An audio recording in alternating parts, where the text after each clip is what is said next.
I can produce the soles anywhere in the world. I can produce the upper anywhere in the world. As long as the two components are assembled in Europe, I can put a label on it that says, Made in Europe.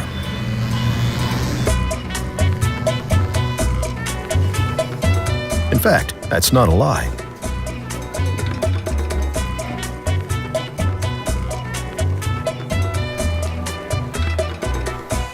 But neither is it honest.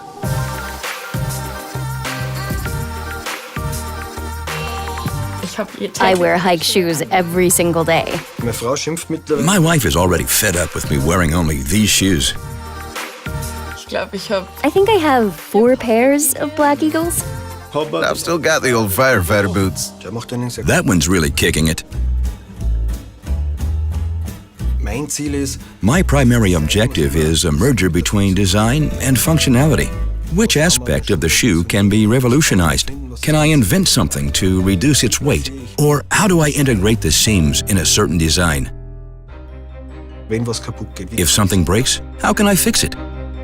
The repair service was highly important from day one because shoes have sadly become a throwaway product.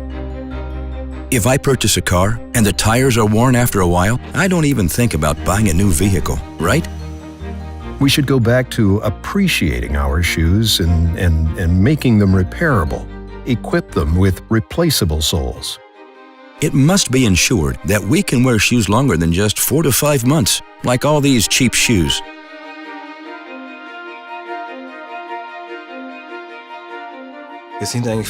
Everyone here, even our boss, has started on the very basis. Most of us, actually almost all of us, have started in the handicraft industry. We are all able to make handcrafted shoes. I think this is why we have a far deeper understanding of this work. I make shoes in the 3rd generation. I also learned how to make shoes with my hands. We simply don't have fully automatic machinery that just needs to be fed with materials and drops finished products. We want to pass this tradition and knowledge on to younger generations. This means we offer professional training programs, which haven't been available in the worldwide shoe industry for a long time. Our objective is to shape the future. We will never produce low-quality footwear. We offer quality rather than quantity in Europe. This is what Haix stands for, and nothing else.